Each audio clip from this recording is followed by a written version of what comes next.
વખતનું અમારું draft budget 3112.29 crore રૂપિયાનું આ બજેટ જે વ્યૂ સાથેનું આવી રહ્યું છે.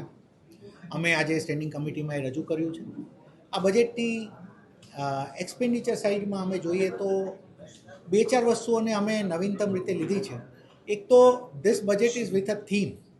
ઇન્ટરનેશનલી જે લિવેબલ સિટીનો જે કોન્સેપ્ટ છે એના કોન્સેપ્ટના અલગ અલગ આસ્પેક્ટ્સને લઈને આ વખતે ફાળવણી થઈ છે.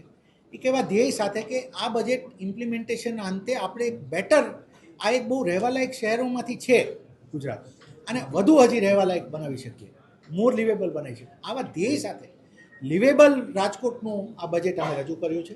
આ એક નવીન વાત છે. આની અંદર અમે દરેક એક્સપેન્ડિચરને અમારા ગવર્નન્સ ઇમ્પ્રુવમેન્ટમાં પણ અલગ એની અંદર આપ્યું છે. નવા અમે જોઈએ તો આ વખતે એવી પણ જોગવાઈ કરી છે કે આખા બજેટનું આખા વર્ષ દરમિયાન 12 વખત એના ઇમ્પ્લિમેન્ટેશન રિવ્યૂ થાય અલગ અલગ, અને પબ્લિક ડોમેનમાં એના ડેટા જાય કે અમે બજેટને આ 12 સ્ટેજમાં અમે કેટલું કરીને આપ્યું છે.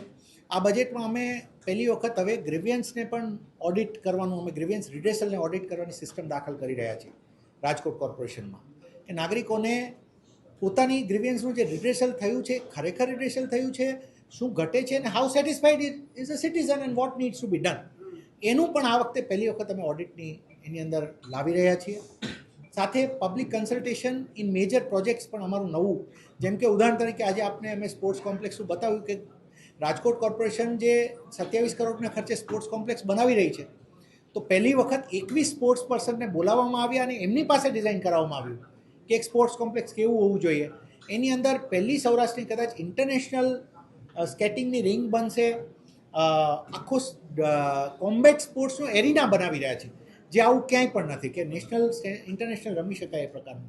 એટલે આવી પ્રકારની ઘણી લાવી રહ્યા છે. અમે સ્ટ્રેન્થનિંગ ઓફ સેનિટેશનને અમે આ વખતે ફોકસ કર્યો છે કે એકદમ કમ્પ્લીટ સર્ક્યુલર જેને કહેવામાં આવે કે કચરો જનરેટ થવાથી કચરાને ડિસ્પોઝ કરીએ ત્યાં સુધી એક સર્ક્યુલર ફરતું રહે કે જેથી કચરો મોટેભાગે સિસ્ટમમાં રિસાયકલ થતો રહે, રીયુઝ થતો રહે, અને સિટી એક સ્વચ્છ સિટી તરીકે આપણે આને બનાવી શકીએ. એ અમારા આ બજેટમાં one of the major focus છે. અમે ફાયરને આખું રિવેમ્પ કર્યું છે, અમારા ઇન્ફ્રાસ્ટ્રક્ચરને, પ્રિવેન્શન અને અમારી ઓપરેશનની આખી વિંગ અલગ કરી રહ્યા છીએ.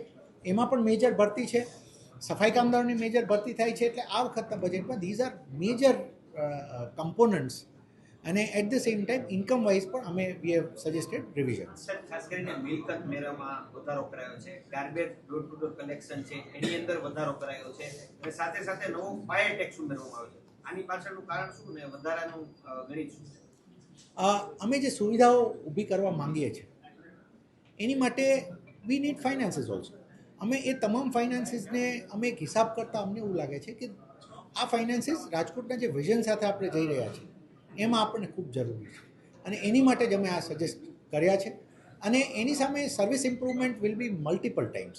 That also we can say and we can guarantee, because અમે એ રીતનું કેલ્ક્યુલેશન અમે પુટઅપ કરી રહ્યા છીએ કે જો ₹1 અમે ટેક્સ વધારીએ છીએ તો ₹3 જેવી સર્વિસ અમે વધારવાની અમારી તૈયારી છે. ફાયર ટેક્સ જે વસૂલવાની વાત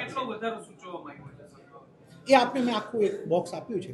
3 પ્રકારના છે. અમારા મિલકત વેરાના બેઝ રેટમાં અમારો સુધારો થાય છે, અમારા ફાયર ટેક્સ તરીકે એક નવો ટેક્સ અમે ઇમ્પ્લિમેન્ટ કરીએ છીએ, અને અમારા ડોર ટુ ડોર ગાર્બેજ ચાર્જીસને અમે વધારે છે. આ 3 ઇમ્પ્લિમેન્ટ અમે બતાવ્યા છે. ફાયર ટેક્સ ગુજરાતમાં અન્ય કોઈ મહાનગરપાલિકામાં લેવાય છે કે હાલ અમે સજેસ્ટ કર્યો છે. અમે we have not yet studied, કેમ કે હજી બધાના બજેટ અમુક તો આવવાના પણ બાકી છે, અમુક આવ્યા છે. કેવું છે સર, ગયા બજેટમાં બે મુખ્ય પ્રોજેક્ટ, એક તો રાજકોટમાં મેટ્રો ટ્રેન થશે કે કેમ એને લઈને એક વિચારણા કરવામાં આવી હતી, અને રાજકોટનો ડ્રીમ પ્રોજેક્ટ જે વર્ષોથી રિવરફ્રન્ટ હોય, આ બંને પ્રોજેક્ટ પડતા મૂકવામાં આવ્યા છે કે શું એને હવે આગળ એમાં ઇમ્પ્લિમેન્ટ થશે કે નહીં?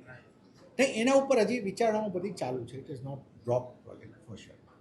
સાહેબ, નવી આંગણવાડી ડિજિટલ બનાવવાની વાત કરી, નવી 2 શાળા વોર્ડ નંબર 10માં પણ ઇંગ્લિશ મીડિયમ સહિતની કરી, પણ જે શાળા ભાડાના મકાનમાં રાજકોટમાં શરૂ છે, એક શાળા નંબર 99 જે વોર્ડ નંબર 15માં છે, 2008થી ₹33,000 ભાડું કોર્પોરેશન ભરે છે, અને છોકરાઓને એક જ બાથરૂમ છે, 210 બાળકો છે.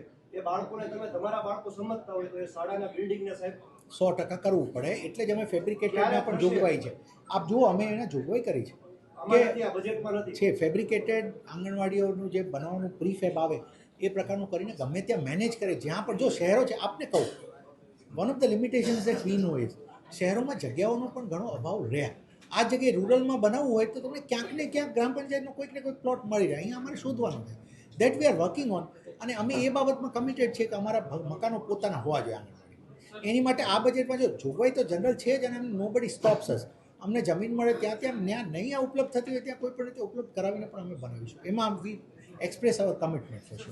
એના અમે એના ટેકનિકલી પણ અમે એને ઇવેલ્યુએટ કરીને કઈ રીતે બેસ્ટ એને કરી શકાય પણ એ પ્રકારનું કરવું તો ડસ્ટ ફ્રી રોડ્સ હોવા જોઈએ. એક વાત you also agree with me.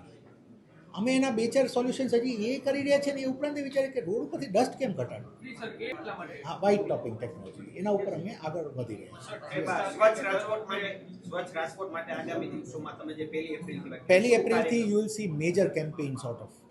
આ વખતે આપને કહીએ કે અમે પોતે સ્વચ્છતાનો ફોકસ ઉપર એટલે લઈ ગયા કે લિવેબિલિટી ઉપર અમે જ્યારે વાત કરીએ છીએ તો લિવેબિલિટીનો પહેલો ક્રાઇટેરિયા સ્વચ્છતા આવે. એટલા માટે અમે હવે સ્વચ્છતા બાબતમાં યુ વિલ સી મેજર કે અમે એક સિટીઝન સુધી જવા માંગીએ છીએ એ બાબતે કે ભાઈ એટલા માટે તો સુવિધાઓ ઇમ્પ્રૂવ કરી રહ્યા છે કે ભાઈ કોઈનો કચરો લેવા માટે અમે ઊભા જોવા જોઈએ. અને જો હું તમારા ઘર પર કચરો લઉં છું તો તમારે બહાર નથી નાખવાનો. જ્યારે હું આપણા ઘરમાં રેગ્યુલર ટાઈમે કચરો લેવા આવું છું તો પછી બહાર ના પડવો જોઈએ કચરો. બીજું અમે સ્વીપિંગ કરીએ છીએ 2 ટાઈમ કરીએ છીએ તો પછી આપણે એને બગાડવાનું. એટલે એ વ્યૂ ઉપર આપણે જઈ રહ્યા છીએ. તમારા પહેલા પ્રશ્નનો આ જવાબ. આને ઇમ્પ્રૂવ કરવા માટે અમે અમારું હા તો એને એટલે જ હવે અમે કહીએ છીએ ને કે અમે 1 એપ્રિલથી એટલે તો આ બજેટને અમે આ રીતે રજૂ કર્યું છે. આપને અમે આટલું ડિટેલમાં કદાચ પહેલી વખત આપણે આ રીતે બેઠા આવીશું કે અમે એટલા માટે લઈ રહ્યા છીએ. ફાયરના 7 નવા ફાયર સ્ટેશન આપ અપગ્રેડ કરવા જઈ રહ્યા છો, બહુ સારી વાત. સર, પણ સ્ટાફ એ બહુ મોટી સમસ્યા એ પણ ભરતી થાય. ચીફ ફાયર ઓફિસર એ તો આપણા હાથમાં નથી, પણ સર કોઈ આવવા તૈયાર નથી. તો આને લઈને કઈ સરકારમાં દરખાસ્ત નવા હાલ તો અવેલેબલ છે. હાલ છે એમણે નહીં સર, પણ એ તો ઇમ્પ્લિમેન્ટ કરશું સર, પણ મેન પાવર નહીં હોય તો ઇમ્પ્લિમેન્ટ શું કામ? ને ભરતી અમે કરીને senior positions can be field યાર. જે છે મેજર નોટિસ સિનિયર તો છે, કોઈ સમયે ઓર્ડર સરકાર કરી આપશે, થઈ જશે. અત્યારે તો આપણી પાસે છે જ, ખાલી પડશે ત્યારે એનું આગળ પ્લાનિંગ થશે. એટલે ઇમ્પ્લિમેન્ટેશન વિલ બી અમારા હાથમાં કેવું હોય છે કે અમારે નીચેનો સ્ટાફ કરવાનો, એની અમે પ્રોસેસ ફાસ્ટ. અને ફાયરમાં પણ અમે 0 કેઝ્યુલિટી ઉપર અમે જવા જ રહ્યા છીએ ભાઈ. We don't want to tolerate anything. Sir, tax target સતત વધે છે, પણ જે ગવર્નમેન્ટ પાસેથી જે રિકવરી જે કરવાની બાકી છે એ રેડ કરો પહોંચી ગઈ પાછી આ વધવાની જ છે સર. તો એના માટેનું કોઈ નક્કર અમે આપને કહીએ કે સરકારના વિભાગો સામે પણ અમે કોર્ટમાં ગયા છીએ. આવું કોઈ વખત આપણે જોયું નહીં હોય. સુપ્રીમ કોર્ટ સુધી અમે લડ્યા છે. આઉટકમ નથી આવતું. તો આઉટકમ હવે સુપ્રીમ કોર્ટના જજમેન્ટ સુધી પહોંચે તો આવે. It will take time but it will come because we have fought up till the highest court of the country. આટલું પણ અમે પોતે સરકારી વિભાગો સામે ફાઇટ કર્યા, નોટ જસ્ટ સરકારી વિભાગ. એટલે આ રીતે થોડું કરી રહ્યા છીએ. અમે કલેક્શનમાં ફોકસ કરીશું. અમે છેલ્લે એક આપને બધાને અમે જી